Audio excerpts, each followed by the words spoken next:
What is going on, everybody? It is Foreign, and welcome back to 2vTuesdays with Geraldus. Yo, yo, yo. God, why do I do that? Every week. Every week you do that. Yeah, and I don't know why. I don't understand. Know. It's me making fun of So what's going on, guys?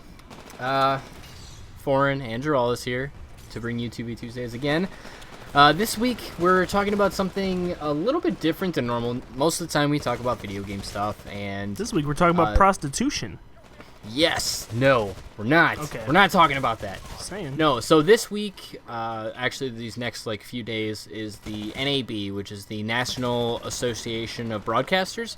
It's basically a convention for different people at software places and people in broadcasting careers. Things involving visual entertainment mediums. And yes. And news delivery services. Yeah, it's like everything. 3D work, motion graphics, film, visual effects, whatever. So we're talking about something that actually was discussed maybe 5 months ago, but I feel like it's pertinent information to talk about now. So basically, Lucasfilms, owned by that Star Wars guy, owned by Disney. Yeah. Basically, they were talking about how over the next few decades, we're going to start noticing game engines replacing visual effects work. Not necessarily replacing it, but more or less streamlining the process using, probably things like Unreal, maybe even Frostbite. I don't really know all of the fucking engines Can out they there. please use the Call of Duty engine? New. Yeah, all it'd be is everybody in movies would die in one bullet. Everybody. Well, I think that there's other things that go into that. But basically, they're trying to eliminate the excessive need for visual effects. For people that actually like anime 3D and then have to rig character models and stuff like that. So basically, it's going to come down to motion capture. Yeah. See, the thing is though, I don't think that they're saying they're going to replace making films with creating video, using stuff out of video games for it. I don't think they use video game engines to create entire films. That's just silly. It's a little silly, but some movies are highly CG driven. Yeah, there's Avatar for one. Tons of CG in that. And for them, that's essentially what they did, is they would shoot their subjects in their motion capture suits, and it would put them right into the scene, sort of video game-esque. But, I don't... The degree of detail they're going to want for movies to make these effects look realistic, I don't think has been achieved by any video game engine yet. You know what I mean? It may speed up some parts of the process, but there's going to be other parts of the same workflow that are going to be slowed down by using video game engines. It's still pretty far off, I think. That's true, but alright, so imagine you're using a video game engine and you're using an in-engine camera, basically, to shoot your scenes.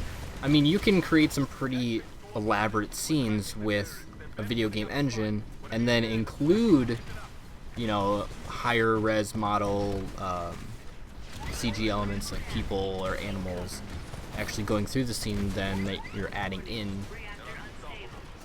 So I don't know. I think that it's possible that you could start seeing a decline in the number of jobs for visual effects artists and more of an increase for companies that use those gaming engines getting more work in visual effects. I think though they're still going to have things shot in real life. You can't, as of yet, they haven't picked up the nuances of someone's performance in a digital representation of them.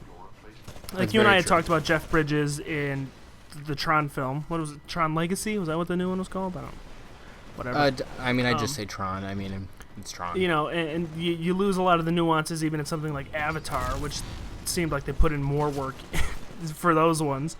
But you can't get, you don't see the depth in the eyes. You don't see all the facial twitches. You don't see the eyebrows adjusting as they talk. You don't see the emotions coming through like you do when you actually shoot a good actor and you see the real person's face.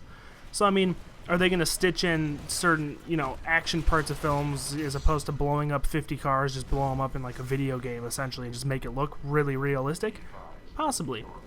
But I don't see them cutting out the majority of the filmmaking process. I think it's going to speed up some parts in post, slow down other parts in post, and overall not have a huge effect on the industry. I don't know. I think that we'll see a lot more explosions in Michael Bay films. That's impossible. You can't have a 90-minute film with 90 minutes of explosions and throw in more explosions. It doesn't work. So one of the examples that you just gave, though, I don't necessarily agree with, which was Avatar. Now, with Avatar, obviously you're saying that we're not getting the same facial features.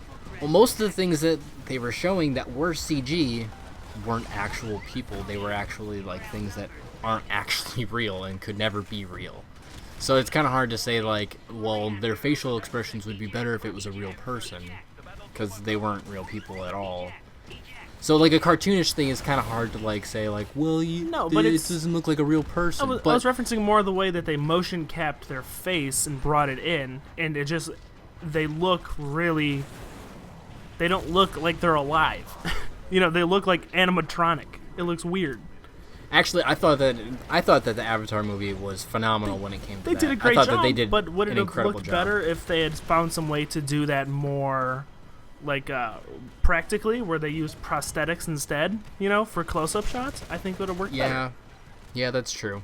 And for a lot of the times, they were wearing things that were similar to their actual characters when they did the motion capture. So they were capturing that motion as well. But I do agree with you with the whole Jeff Bridges thing. We had discussed earlier about the mouth, or I had mentioned the mouth, how his mouth just didn't seem to like open properly, but everything else had like good motion. His eyebrows had good motion. Even his eyes looked fine. As you said, that eyes usually don't look that great. I thought that just the mouth motions were bad. His eyes looked like glass eyeballs. Well, they already look like glass drops in the night anyways. All right.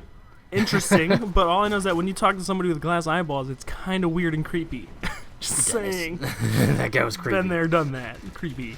So no offense to anybody with glass eyeballs. Total offense to anyone with glass eyeballs. So anyways, that's all we really have time for. What are your thoughts and opinion on taking game engines and bringing them into the movie universe? That's all we have time for. Be sure to go check out Billy's video for 2vTuesdays this week. Yeah. I'm not sure on the topic. It'll contain tons of Black Ops 2 news and information. That's for sure. Yes, it will.